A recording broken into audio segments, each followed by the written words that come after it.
Gloria a Dios. Dios es bueno. Qué bueno es Dios. Qué día más maravilloso, ¿verdad? El día del Señor, el día en que nos gozamos los hermanos juntos, unos en armonía unos con otros y también en armonía con el Espíritu Santo que nos acerca a Dios, ¿no? Ese Espíritu que mora dentro de nosotros, ese Espíritu que desde que Jesús dejó su ministerio aquí en la tierra nos envió. Él dijo: os conviene que yo me vaya, porque cuando yo me vaya no os dejaré huérfanos, sino que el Espíritu Santo de la promesa que Él ya nos prometió, Dios nos prometió, vendrá a hacer morada en vosotros.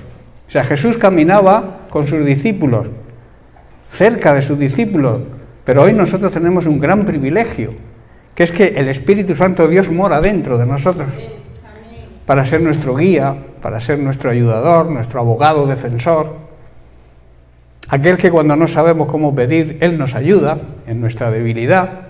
A veces no sabemos qué pedirle a Dios, y si le pedimos a Dios está de acuerdo en su voluntad o no. Entonces debemos dejar al Espíritu Santo que nos guíe, y así sabremos pedir como realmente conviene, ¿verdad? Bien, os doy la bienvenida a todos, recibir un fuerte abrazo pastoral, o sea, de mi parte, y que el día de hoy sea un día de bendición y sobre todo un día que le agrademos a Dios en todo lo que hagamos. Ese es el propósito. Yo cada vez que me levanto o abro los ojos por la mañana le pido a Dios eso, que todo lo que hagamos sea de agrado para nuestro Dios. Él se agrada en que nosotros nos agrademos de Él, pero también se agrada cuando nosotros hacemos las cosas que a Él le agrada. Porque ¿sabéis algo importante? Todo aquello que no le agrada a Dios es pecado. Esto ya es más serio, ¿verdad? He entrado suave, pero aquello que no le agrada a Dios siempre es pecado. Pecado es no agradar a Dios. ¿Cuándo no agradamos a Dios? Cuando no le obedecemos. Cuando andamos a nuestro libre albedrío. Dios nos lo ha concedido y es algo bueno, ¿no? Poder decidir. Pero la mejor decisión que uno debe hacer, si no conoce a Dios, primero es conocer a Dios. Esa es la mejor y la mayor decisión que un ser humano pueda tomar en esta vida, para que el Señor lo libre de la esclavitud del pecado. Todos éramos esclavos del pecado, todos. Pero Jesucristo vino a traernos libertad. Él dijo: conoceréis la verdad, o sea, me conoceréis a mí, que soy la verdad. Tendréis comunión conmigo. Ese conocer significa cercanía, intimidad con Él.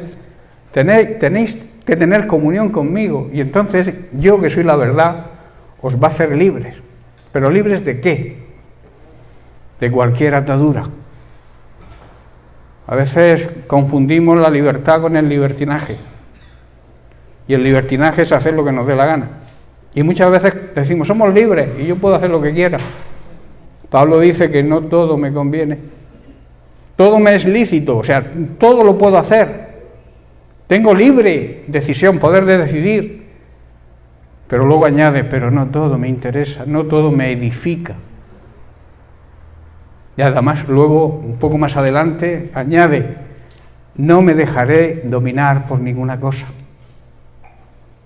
Todo lo puedo hacer, cualquier cosa, pero no dejar que te esclavice nada. Es lo que significa que las cosas nos dominen. Muchas veces nos dominan las cosas materiales. Andamos ciegos, perdidos por conseguir cosas materiales. Y Dios nos dice: las cosas materiales son importantes porque son necesarias, pero es más necesario buscar su reino. Entender que el reino de Dios está por encima de cualquier cosa. Y cuando tú haces eso, la necesidad te viene cubierta, porque es una promesa de Dios. Y Dios es fiel. Dios cumple sus promesas. Pero esta está condicionada a que nosotros nos dediquemos a buscar su reino, a que su reino avance, a conquistarle territorios a nuestro enemigo, el diablo. Eso significa ganar almas para Cristo. Cada vez que tú le hablas a alguien de Cristo y esa persona se convierte, es una batalla que le hemos vencido al diablo. Por eso nuestro trabajo, y el enemigo nos tiene a veces entretenidos, para que no hagamos eso. porque Él no sabe, no puede predecir ningún futuro, porque el diablo no es omnisciente, no tiene el don de la ciencia, o sea, no lo conoce todo. Pero él se da cuenta de lo que está ocurriendo, ¿verdad? Y lo que está ocurriendo es que está anunciado en las Sagradas Escrituras. Estos tiempos que estamos viviendo no son tiempos que nos cojan a nosotros los creyentes por sorpresa. Son tiempos que están anunciados desde hace muchísimo tiempo, que iban a suceder. Y como el diablo ve las cosas que están sucediendo, sabe, no por ciencia, no por omnisciencia, sino porque ve la realidad de lo que está ocurriendo, sabe que le queda poco. Y por eso está preparando una batalla de ataque, un arsenal de armas para destruirnos. Y el diablo no se mete con la gente que no cree. El diablo se mete con la gente que cree. El otro domingo escuchábamos que cuanto más interés tenemos, cuanto más queremos agradar a Dios y trabajar para Dios, más demonios se desatan, ¿verdad? Más ataques tenemos, para que declinemos, para que digamos, no merece la pena. Pero la palabra de Dios dice que nada de lo que hagamos para el Señor es inútil. Que crezcamos, que quiere decir que maduremos cada día más en el conocimiento y en la sabiduría divina. Y no olvidéis, dice Pablo en 1 Corintios, no olvidéis que todo lo que hagáis para el Señor tiene su recompensa. No es inútil.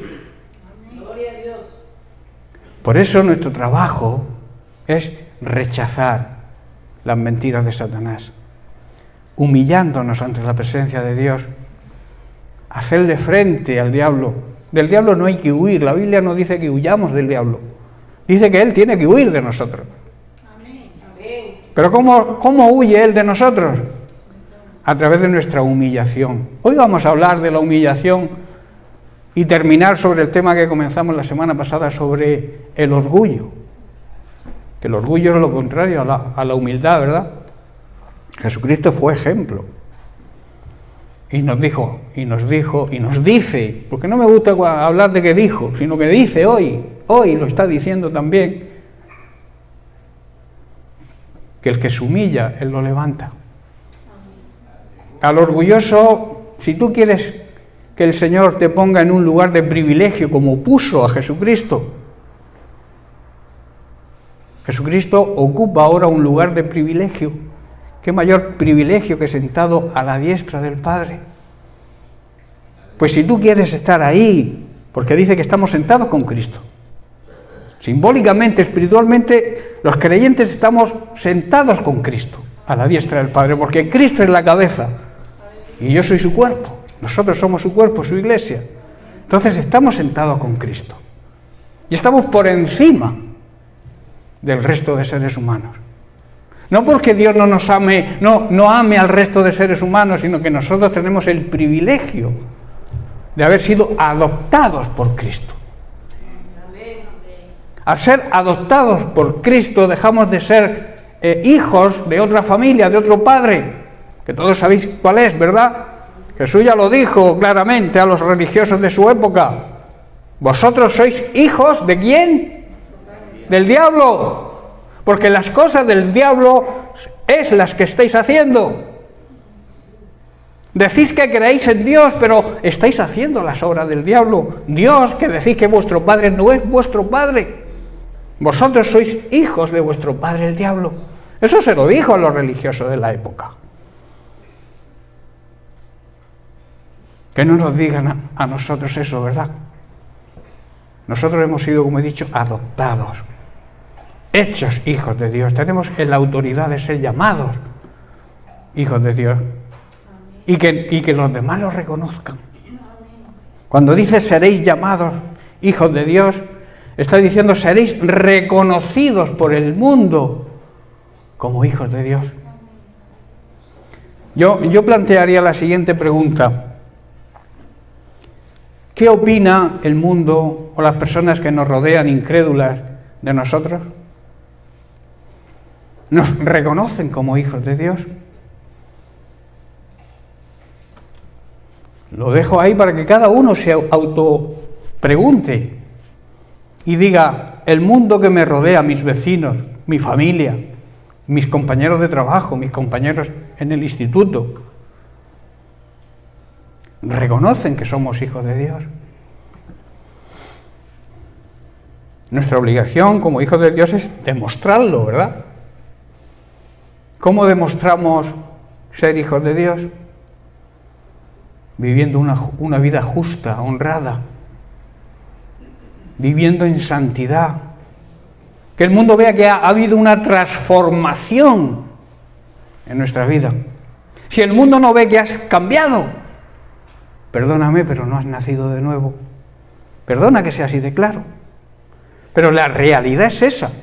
Si las personas que nos rodean, nuestra familia, nuestros vecinos, la gente con la que nos relacionamos cada día, el carnicero del supermercado, el que te vende el pan, no se da cuenta que eres diferente, es porque no has nacido de nuevo. No sé si me hago entender. Es una realidad, hermanos. El mundo tiene que reconocernos como hijos de Dios. No nosotros reconocernos a nosotros mismos. No soy yo, soy hijo de Dios, sí. Tú eres hijo de Dios, demuéstralo. Y cuando los demás opinen lo mismo que opinas tú de ti mismo, entonces eres hijo de Dios.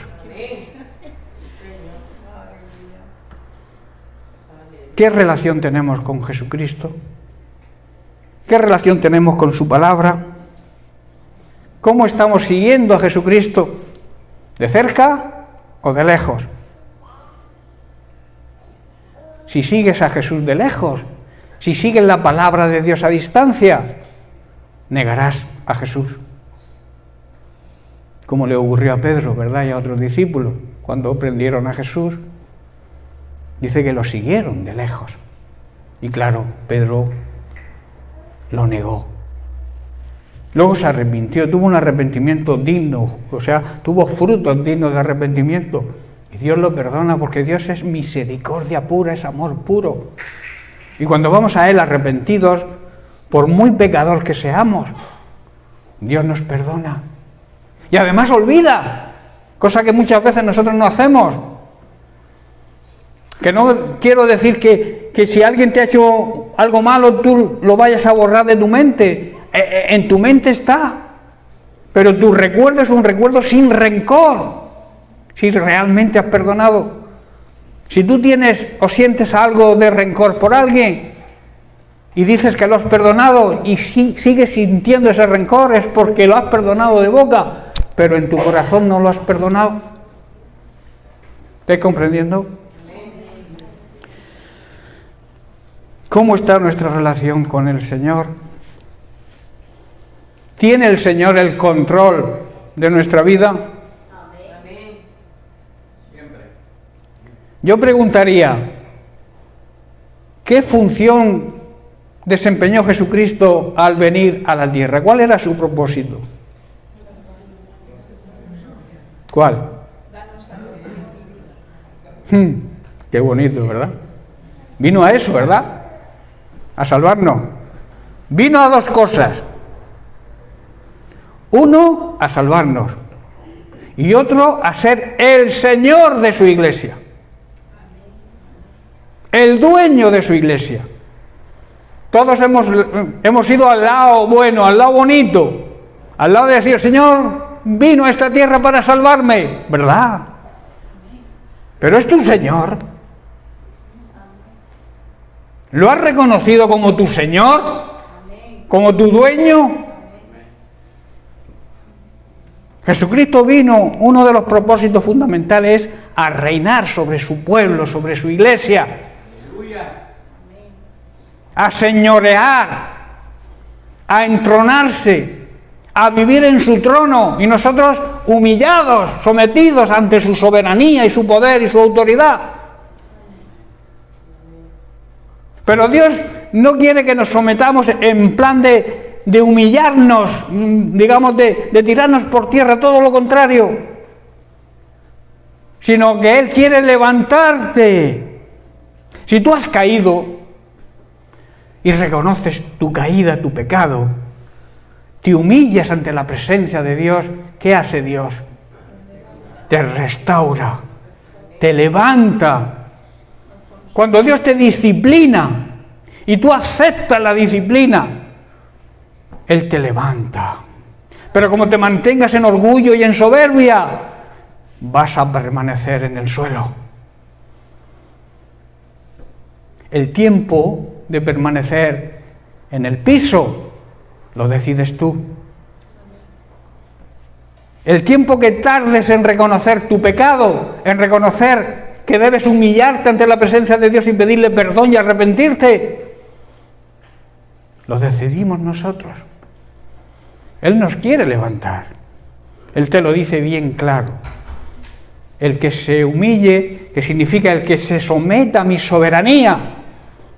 Soberano significa que tiene la máxima autoridad y que decide lo que él quiere. El rey decide y nadie le pone peros a una decisión de un rey, ¿verdad? Y al Rey de Reyes y Señor de Señores, la cantidad de pegas que le ponemos. Señor, ¿por qué? Señor, si yo he hecho esto, cuando una persona pronuncia muchas veces el yo, es una persona orgullosa, egocéntrica. Cuando una persona se preocupa del bien de los demás antes que el propio, es una persona que sirve para andar en el reino de Dios, para que Dios lo pueda utilizar. Dios nunca va a utilizar a un orgulloso, nunca. Y menos a un soberbio, aquel que no acepta la disciplina por ningún sitio. Nadie le puede enseñar nada. Por eso, para poder dejarle al Señor el control, debemos, que es el tema que estamos tratando y ya terminando, debemos seguir el manual del fabricante. Esta mañana hemos estrenado un nuevo trípode para retransmitir, ¿no? Y eso tiene menos complicación que un botijo. Pero en cambio viene con el libro de instrucciones, ¿verdad? Y muchas veces, cuando hemos intentado montarlo, decía Ruth, hay que mirar el libro de instrucciones. Digo, pero si esto tiene menos complicación que el mecanismo de un botijo. Pero en cambio, el que lo ha fabricado, ahí le pone un libro de instrucciones. Y nosotros tenemos un libro de instrucciones de aquel que nos ha creado. Y sabe cómo funcionamos. Y está ahí el libro de instrucciones, el manual que yo llamo del fabricante, para que nosotros, que hemos sido creados por él, funcionemos de acuerdo a cómo él quiere que se funcione. Porque cuando nos salimos del manual, ¿qué ocurre? Cuando nos salimos del manual de cualquier instrumento o electrodoméstico o un coche, que se estropea o no funciona porque no sabemos cómo funciona, no hemos estudiado el manual, por a veces no sabemos cómo funcionamos porque vivimos lejos de Jesús, vivimos lejos de su palabra.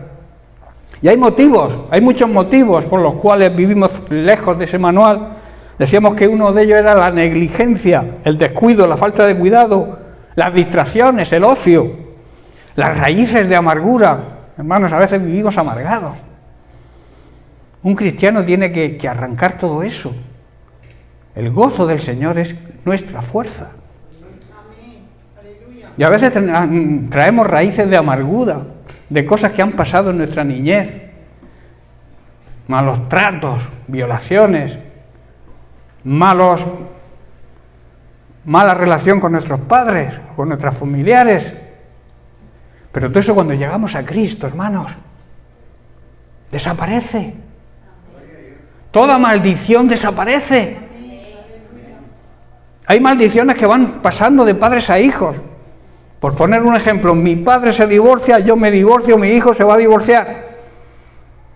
Cuando en medio de esa cadena se levanta un creyente, corta eso.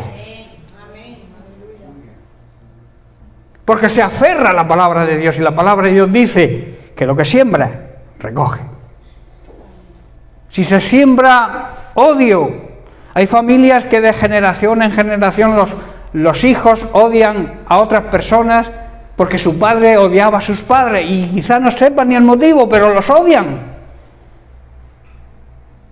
No se hablan con familia y a veces no saben el por qué. Solo que mi padre no le hablaba, ni mi abuelo tampoco, y yo pues tampoco le hablo. ¿Estáis entendiendo? Son raíces de amargura, raíces de maldición que un cristiano cuando se convierte a Cristo rompe esa cadena. Y otro que es el que estamos estudiando, otro impedimento, otra causa por el cual no vamos al manual es el orgullo. Muchas veces el orgullo espiritual, el creerse que se sabe todo. A mí no me puede enseñar nadie nada. Yo ya lo sé todo. ¿Para qué le voy a preguntar al pastor? Si yo llevo más años en el Señor que el propio pastor. Eso es orgullo, y orgullo espiritual. Luego está aquel que en vez de aplicarse a la palabra de Dios está escuchando para juzgar a aquel que la predica. Si tú no tienes que juzgarme a mí, yo soy, digamos, el mensajero. A veces nos cargamos al periodista por traer una noticia, que él no la ha hecho, o sea, él dice, ha ocurrido esto, y entonces vas contra el periodista, pero ¿qué culpa tiene el periodista de que haya ocurrido eso? A veces ocurre cuando alguien predica el Evangelio, que juzgan al que trae la palabra, en vez de aplicar la palabra de Dios, porque Dios está utilizando a esa persona para tocarte, para que esa palabra te toque. Y si hay problemas en tu vida, esa palabra te cambie. Hermanos, la palabra de Dios dice, el libro de Hebreos, que es viva y eficaz. ¿Qué quiere decir? Tiene vida propia y produce efecto. Cambia las... Hay un problema, hermano, muy serio hoy en día en el ser humano en general, que es el orgullo. Y lamentablemente ese problema también está dentro de la Iglesia. El orgullo se define como arrogancia, definir como amor propio desmedido. Debemos amarnos a nosotros mismos porque la Biblia dice que debemos amar a los demás como nos amamos a nosotros mismos. O sea, nosotros debemos amarnos a nosotros mismos, pero con un control. No amarnos de una manera desmedida, descontrolada. Porque entonces estamos priorizándonos a nosotros sobre todos los demás. Y eso es orgullo. El orgullo llega a creer que somos perfectos y que todo lo hacemos bien. El orgullo nos conduce a creer que siempre tenemos la razón, que nadie nos puede corregir y por tanto nunca aceptamos la exhortación y mucho menos la disciplina. El orgullo, hermanos, es una cualidad del ser humano que no conoce a Dios. Pero los que conocemos a Dios debemos vivir alejadísimos del orgullo. El orgullo debemos borrarlo de nuestra mente, de nuestro corazón, porque no nos conlleva a ningún sitio.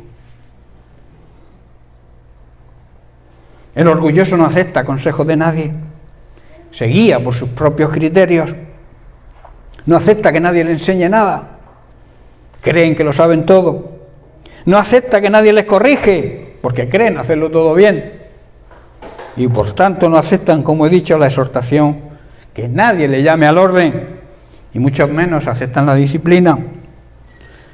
El orgulloso suele ser rebelde. ¿Sabéis el pecado de Satanás, de Lucifer, Luz Bella que se llamaba, el encargado de la alabanza en el cielo? ¿Su pecado cuál fue? El orgullo. ¿Y a dónde le condujo el orgullo? A la rebeldía, a rebelarse contra Dios. Por eso el orgulloso siempre se rebela incluso contra Dios. El orgullo, que digo, espiritual. Lo contrario al orgullo es la humildad. La humildad es la virtud que consiste en el conocimiento y reconocimiento de nuestras propias limitaciones y debilidades y en obrar en consecuencia a eso que sabemos, a ese conocimiento. En Filipenses capítulo 2, versículos 6 al 9, vemos a Pablo recalcando la humildad de Cristo y luego habla de a dónde le condujo esa humildad. Dice el versículo 6, aunque Jesucristo era Dios, no consideró el ser igual a Dios como cosa a la cual aferrarse. En cambio, dice el versículo 7, renunció a sus privilegios divinos, adoptó la humilde posición de un esclavo, de un siervo, y nació como un ser humano cuando apareció en forma de hombre. ¿Sabéis que que Jesús, cuando vio al Padre triste, porque el hombre había sido un traidor con él, ¿sabéis que le dijo Jesús, el Hijo, al Padre? Padre, dame un cuerpo humano para que yo pueda bajar a la tierra, me relacione con ellos, les muestre el camino de salvación y entregue mi vida por ellos. Eso es amor, ¿verdad? Él, Dios como espíritu, no podía entrar a la tierra. Jesús como espíritu, como Dios, no podía entrar a la tierra si no era con un cuerpo físico. Por eso le dijo, dame un cuerpo de un ser humano que baje a la tierra y que les plantee la realidad de su situación, que era la condenación eterna. Y así lo hizo. Y el Padre se sintió tan orgulloso con él, que dice que cuando se humilló a sí mismo en obediencia a Dios y murió en una cruz como morían los criminales, hermanos. ¿Sabéis que Jesucristo tuvo que morir fuera de las puertas de Jerusalén? Porque ningún criminal podía morir dentro de Jerusalén. Y le crucificaron con un criminal a cada lado. Murió entre criminales y fuera de la ciudad. Lo trataron como un criminal. Alguien que lo que predicaba era el amor de Dios, que no le hizo daño a nadie, sino todo lo contrario. Lo trataron como un criminal. Por amor a ti y por amor a mí.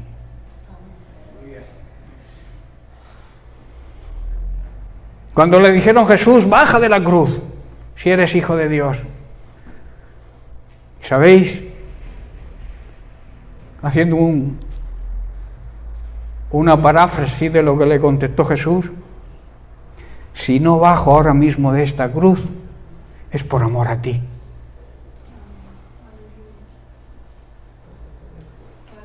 Y le dijo, Padre, perdónalos, porque no saben lo que hacen. Pidiendo perdón por aquellos que lo estaban matando, hermanos. Y nosotros cuando nos ofende lo más mínimo, ya no le hablo. ¿Cuánto tenemos que aprender, verdad, de Jesús? ¿Cuánto tenemos que aprender de la palabra de Dios? ¿Cuánto cerca tenemos que vivir de Cristo y de su palabra para entender esto? Para comprender el amor de Dios, para entender y disfrutar de ese amor que a veces no lo disfrutamos porque nos empecinamos en vivir alejados de Cristo y nos perdemos las grandes bendiciones que el Señor tiene para nosotros. Y las tiene y las quiere dárnoslas, pero a veces esa bendición tenemos que liberarla nosotros a través de nuestra obediencia, a través de nuestra vida de santidad, de nuestra vida honrada, que nadie tenga que decir nada de un creyente, hermanos. Si no vives en el orden de Dios, cambia tu situación lo antes posible, que estás denigrando el nombre de Cristo si vives en pecado. Denigrar significa quitarle el lustre, menospreciar, no apreciar lo que Cristo hizo. Aunque te llames cristiano, hermano o hermana, si vives en pecado estás denigrando el nombre de Cristo, estás pisoteando el nombre de Cristo. Y quiero seguir, y como siempre hago la diferencia entre pecar, fallar, equivocarnos en un momento determinado por una circunstancia, una emoción, un mal momento, una mala tarde. Pero luego tenemos a Jesucristo, que si nos arrepentimos de corazón, restaura la comunión con Dios. Pero cuando vivimos continuamente pecando y sabiéndolo, la comunión con Dios está rota. Hay un muro que nos separa. Y nuestras oraciones no pasan del techo. Eso es duro, pero hay que decirlo, es la verdad. Martín Lutero dijo, la verdad puede hacerte daño, pero la mentira te mata. Te manda al infierno. Yo no quiero que por mi culpa te vayas al infierno. Por eso yo predico la verdad, aunque duela. Y mirad la consecuencia en el versículo 9. Por lo tanto, Dios lo elevó al lugar de máximo honor, porque se humilló, se despojó de sus privilegios por amor a nosotros.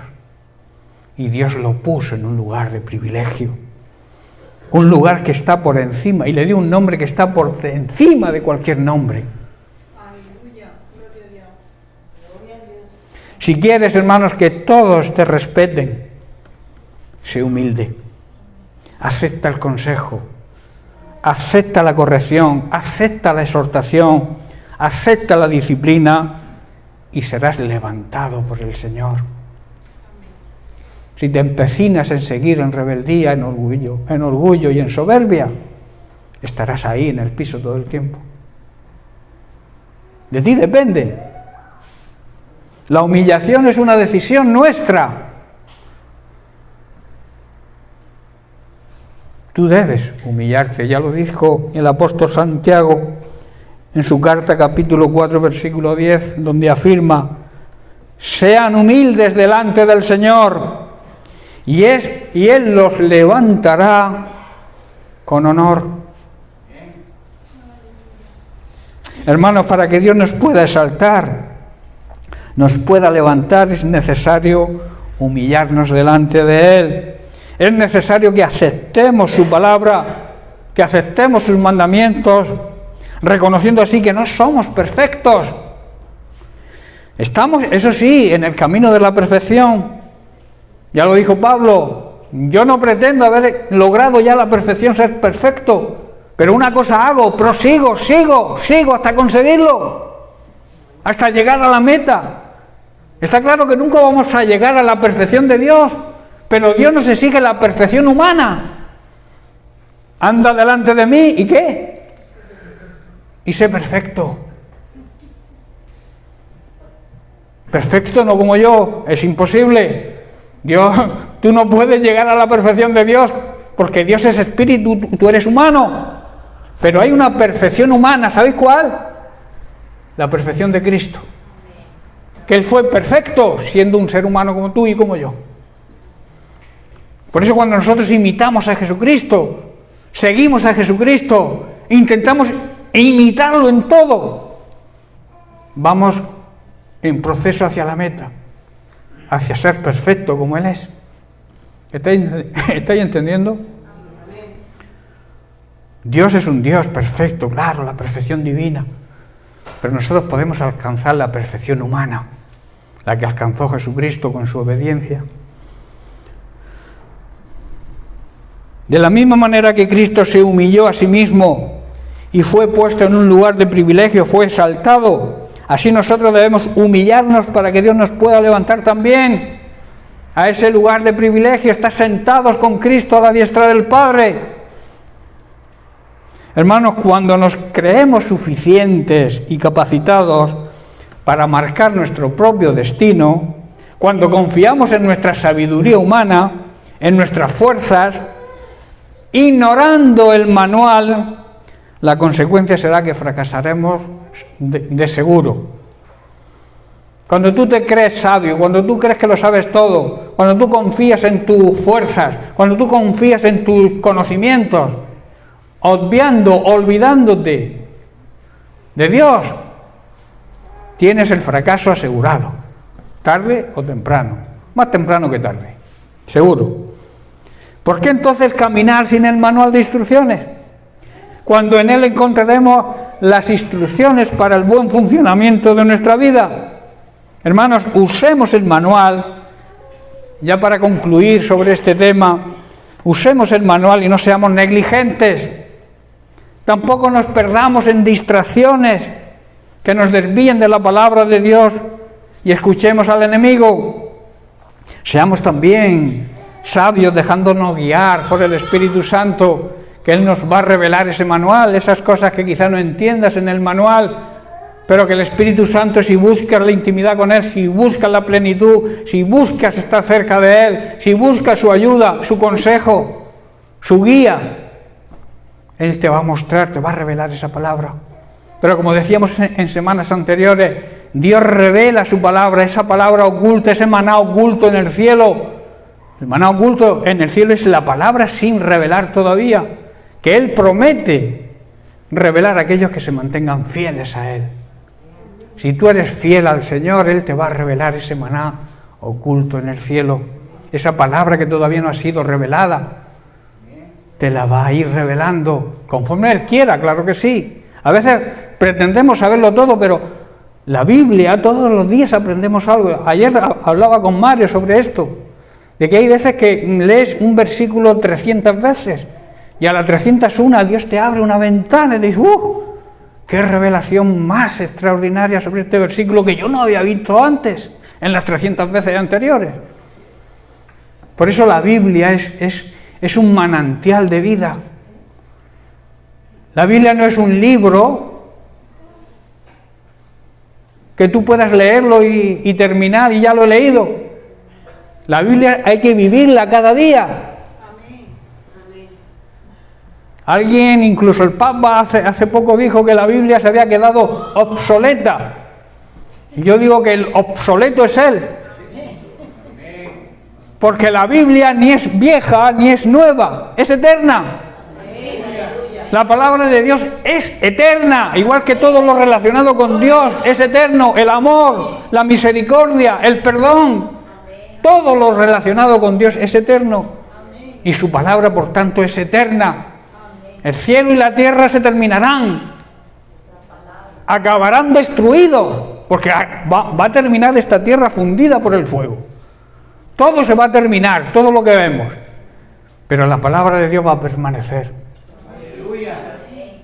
Y va a permanecer para siempre, o sea, toda la eternidad, porque la palabra de Dios, el Verbo hecho carne, Jesucristo es Dios, y Jesucristo es eterno. Por tanto, su palabra es eterna. También debemos ser humildes, dejar el orgullo y la soberbia y recurrir al manual, a la palabra de Dios, y así recibiremos la fuerza necesaria para no fracasar. Repito, hermanos, seamos sabios y que la palabra de Dios sea nuestro manual de instrucciones. Dios nos promete que si así lo hacemos, nos promete una larga vida, hermanos. Una larga vida también plena, hermano, fructífera, o sea, dando fruto. Yo me pregunto, o deberíamos preguntarnos, ¿qué fruto estamos dando? ¿Estamos andando en el fruto del Espíritu Santo? ¿Sabéis que solamente mucha gente habla de 9 frutos? No son 9 frutos. Es un fruto solo. Y de este fruto depende todas las características de ese fruto. El fruto es el amor. Porque si no hay amor, poca paz vas a tener. Si no hay amor, poca bondad vas a tener. Si no hay amor, poca benignidad vas a tener. Si no hay amor, poco gozo vas a tener. Poca fe, poca fidelidad, poco dominio propio. ¿Estás comprendiendo? Por eso, el Espíritu Santo que mora dentro de nosotros, como ayer predicaba Marisa, nos da dones. Pero los dones sin el fruto son como campana que suena. Porque si yo tengo amor, si yo digo que amo, si yo tengo lenguas angelicales, si yo entrego mi vida a servicio de los pobres, pero no tengo amor, de nada sirve. Si yo tengo todos los dones del Espíritu Santo, pero no tengo el fruto del amor, no soy nada. No me sirve para nada. De ahí que los dones siempre tienen que ir unidos al fruto del Espíritu Santo. Si tú vas proclamando por ahí que tienes, yo qué sé, el don de sanidades, o tienes el don de la profecía, o tienes el don de lenguas, pero no amas a nadie, vas a tu bola, ¿a quién vas a engañar? Te estás engañando a ti mismo. La Biblia es muy clara. La palabra de Dios es clarísima. El hombre la complica. ¿Pero sabéis por qué la complica? Porque quiere aplicarla a sus circunstancias. Y la palabra de Dios dice lo que dice, no lo que yo quiero que diga. La persona que se quiere divorciar, pues buscará una excusa por ahí para decir que el Señor aprueba el divorcio. El Señor no aprueba el divorcio. Por la dureza del corazón Dios permitió a que Moisés diera carta, pero no era el propósito de Dios, no es el propósito de Dios. ¿Estáis comprendiendo? Dios repudia el divorcio, le repugna el divorcio, porque cuando Dios une a un matrimonio, los funde, es fundir. Esa palabra unir significa fundir. Es como si fundieras dos metales. ¿Cómo separas tú una fusión de dos metales fundidos en el fuego? Es imposible. Ese es el gran misterio del matrimonio, que nosotros los cristianos verdaderos, evangélicos o cristianos auténticos, porque no voy a poner apellido, los cristianos verdaderos saben que la unión matrimonial es para toda la vida. Es que yo no he elegido, o sea, yo me equivoqué al elegir, pues haber no te he equivocado, haber buscado la sabiduría de Dios. Muchos creyentes se unen en yugos desiguales, se enamoran de una persona del mundo y dicen, bueno, ve a intentar que se convierta, pero tú que vas a convertir a nadie, si el que convierte es el Espíritu Santo, el que redarguye. No te unas en yugo desigual con los incrédulos. Si tú te unes en un yugo desigual esperando que en un futuro se convierta y no se convierte, al final vas a terminar queriendo divorciarte y vas a poner la excusa de que te has equivocado. Pues haber pedido consejo al Espíritu Santo, haberte dejado llevar por la palabra de Dios que dice que no me una en yugo desigual. Y no solamente en el matrimonio, en los trabajos. Cuando tú formas una empresa y te unes con una persona que no es creyente, ¿qué va a ocurrir? Que el creyente querrá llevar las cuentas en el orden de Dios. No voy a defraudar la hacienda, voy a pagar mi IVA. El no creyente dirá, ¿qué dice, iluso? Aquí hay que aprovecharse y si pagamos menos, pues hay que pagar menos. Si hay que defraudar la hacienda, pues se defrauda. Ya tenemos un yugo desigual. ¿Para qué vamos a pagar el IVA? Que nos hagan una factura sin IVA. Ya hay discordancia, ya hay enfrentamiento, ya hay contienda. La palabra de Dios es muy sabia, hermanos. Y cuando dice que no te unas en yugo desigual, está diciendo eso. Porque ¿qué comunión tiene la luz con las tinieblas? Cuando hay luz, ¿qué ocurre? Que desaparecen las tinieblas.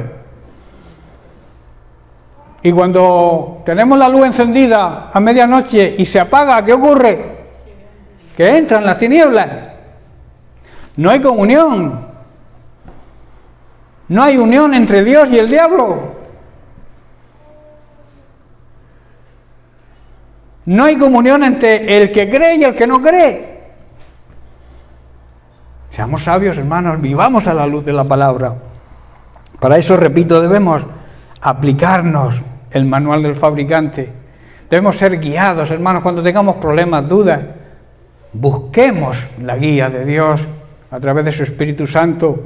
Si tú te pones a leer, muchas veces leemos por rutina, muchas veces leemos por hábitos que se cogen, porque hay que leer la Biblia en un año.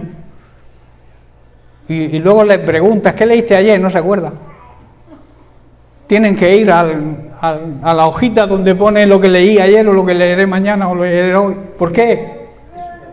Porque la Biblia no hay que leerla simplemente, hay que meditarla, hay que buscar la unción del Espíritu Santo para que el Señor nos la revele. Es mejor leer un versículo en oración pidiendo al Espíritu Santo que te revele que leerte 10 capítulos en una mañana sin entender nada. Es precioso meditar en la palabra de Dios. Cuando tú, Señor, cuando tú llegas al Señor y le cedes todo el tiempo, y dices, mira, el tiempo es tuyo. Tú eres quien dirige. Tú eres el Señor de los tiempos. Tú creaste el tiempo. Tú marcaste las horas, los minutos, los segundos, los días, las semanas, los meses, los años. Tú eres el Dios del tiempo. Dios paró el sol, ¿verdad? Para que el pueblo de Dios venciera una batalla.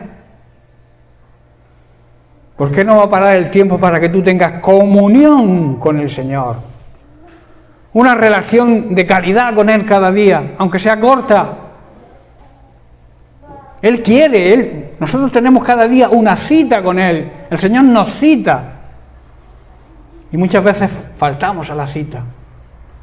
¿Sabéis por qué faltamos a la cita? Porque no le amamos como tenemos que amarle. Porque si tú quedas con tu novia o con tu novio que lo amas, si tú quedas un martes a la 1 menos cuarto estás donde has quedado. Porque no quieres fallarle a tu amado o a tu amada. En cambio, con Dios fallamos muchas veces a las citas y lo dejamos ahí, esperándonos. Y esperándonos quizá para darnos un buen consejo para ese día. Y luego llegamos a la noche porque hemos fracasado ese día. Y decimos, Señor, ¿por qué? ¿Por qué? Porque no has contado conmigo para nada. Te he estado esperando esta mañana para decirte que lo que vas a hacer no está bien, o tienes que hacer esto, tienes que hacer lo otro. Y no me has dado opción a que te guíe. No buscamos la guía, hermanos.